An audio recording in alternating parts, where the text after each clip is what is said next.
Hello students, तो आज हम लोग पढ़ने वाले हैं अपनी क्लास 9th का अध्याय 1 संख्या पद्धति की प्रश्नावली 1.3। तो इसमें हम प्रश्न नंबर 3 से शुरू करेंगे, क्योंकि हमने प्रश्न नंबर 1 और प्रश्न नंबर 2 हम पहले की वीडियो में कर चुके हैं। तो हमारा प्रश्न संख्या 3 है, निम्नलिखित को P और Q के रूप में व्यक्त कीजिए, जहाँ P और Q पूर्णांक है तथा Q = 0 नहीं हो सकता। ठीक है, तो हम स्टेप बाय स्टेप करेंगे। तो हमारा पहला पार्ट क्या है, 0.6 पे बार। ठीक है, तो सबसे पहले हम शुरू करते हैं हल से। हल हमारा क्या है, 0.6 शुरू करेंगे हम। माना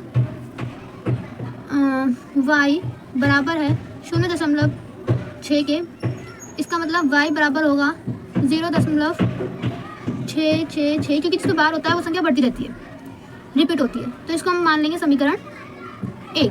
ठीक है, अब इसमें क्या है कि जब संख्या 1 पे बार होता है तो उसे 1 के बाद 0 लगा के उससे मल्टीप्लाई किया जाता है। अगर 2 पे बार होगा तो 2 0 लगाएंगे, 3 पे बार होगा तो 3 0 लगाएंगे। तो हमारे पास यहाँ क्या है, हमारी एक संख्या पे बार है, इसलिए हम 10 से गुणा करेंगे। ठीक है, तो इस पर हमें क्या करना है,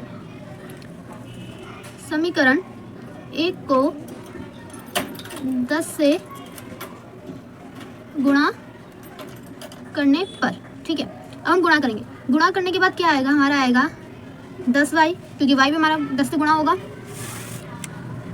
और बराबर में हमारा आ जाएगा 6.666। ऐसे ही भी बढ़ता रहेगा। तो इसको हम मान लेंगे समीकरण 2। ठीक है, अब हमें क्या करना है, समीकरण 2 को समीकरण 1 से घटाएंगे। तो इसमें हमें स्टेप बाय स्टेप लिखना होता है। इसके हर जो प्रश्न है, ये सारे प्रश्न इसी तरीके से होंगे। तो हम लिखते हैं, समीकरण 2 को समीकरण 1 से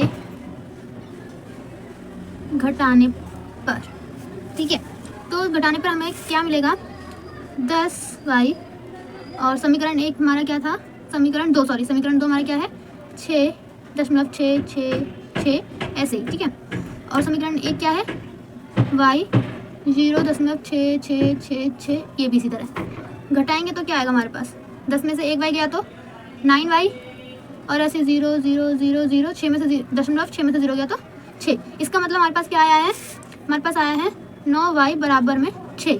ठीक है, इसका मतलब y बराबर में 6/9, काटेंगे तो 3 दूनी 6 और 3 तिया 9, हमारे पास आ जाएगा 2.3। तो ये हमारा इसका आंसर हो जाएगा।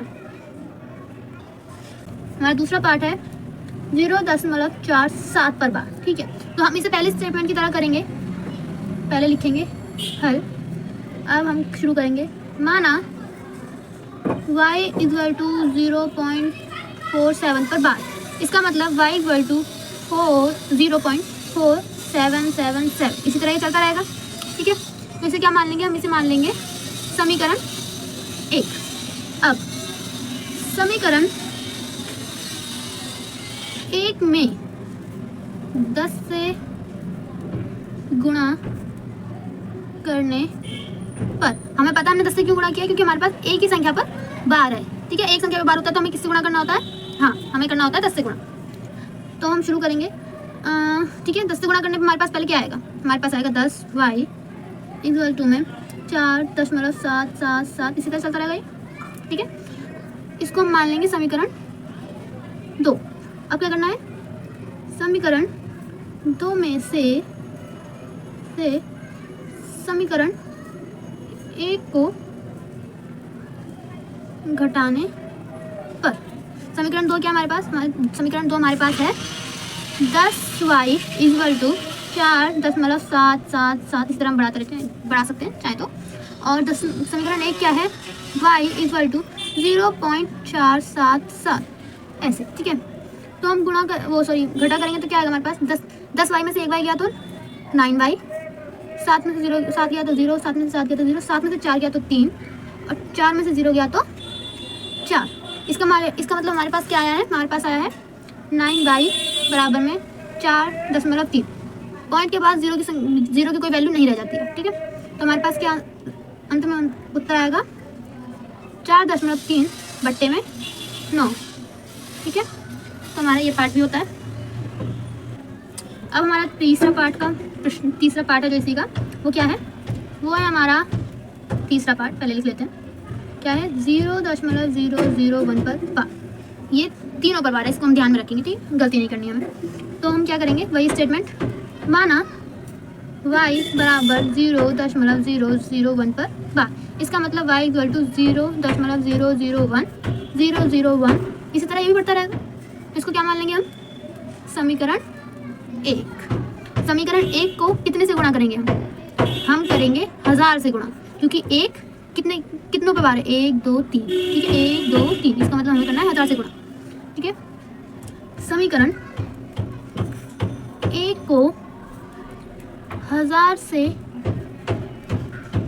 गुणा करने पर क्या आएगा हमारे पास आएगा 1000y इक्वल टू में 0.001 इसी तरह ये भी चलता रहेगा। तो इसको क्या मान लेंगे हम, समीकरण 2। अब हमें क्या करना है, अब हमें करना है समीकरण 2 में से समीकरण 1 को घटाने पर हमें क्या प्राप्त होगा, मैं वो लिखना है, ठीक है। समीकरण 2 क्या है हमारे पास, 1000y बराबर में 0 की कोई वैल्यू नहीं है तो हम 0 नहीं लिखेंगे, ठीक है। हमारी कैलकुलेशन बड़ी नहीं करनी है, हमें छोटी कैलकुलेशन में आंसर निकालना है, 001 इसी तरह पे। और समीकरण 1 क्या है हमारे पास, y इक्वल टू में 0.001 इसी तरह ये। तो हमारे पास क्या आएगा, हमारे पास आएगा 1000y में से 1y जाएगा तो 999y, 1 में से 1 गया 0.00000 दशमलव, 1 में से 0 जाएगा तो 1। इसका मतलब हमारे पास क्या आया है 999y इक्वल टू में 1। तो हमारे क्या हो जाएगा, y इक्वल टू में 1/999। तो हमारे पास इसका क्या आंसर हो गया ये। इसी तरह हमारे क्वेश्चन नंबर 3 के तीनों पार्ट कंप्लीट होते हैं। तो हम करेंगे प्रश्न नंबर 4। सबसे पहले हम क्या करेंगे, हल, और हम पढ़ेंगे प्रश्न, ठीक है। क्या है 0.9999 मतलब ये बढ़ता जा रहा है को PQ के रूप में व्यक्त कीजिए।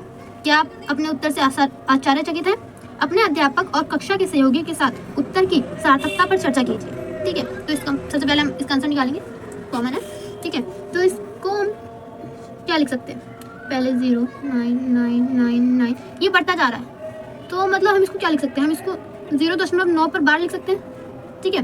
अब हमारे पास ये किस तरीके का फॉर्मेट है, जिस क्वेश्चन को हमने अभी जस्ट पहले किया था, तो इसको हम उसी तरीके से फॉर्मेट के साथ इसका आंसर निकालेंगे।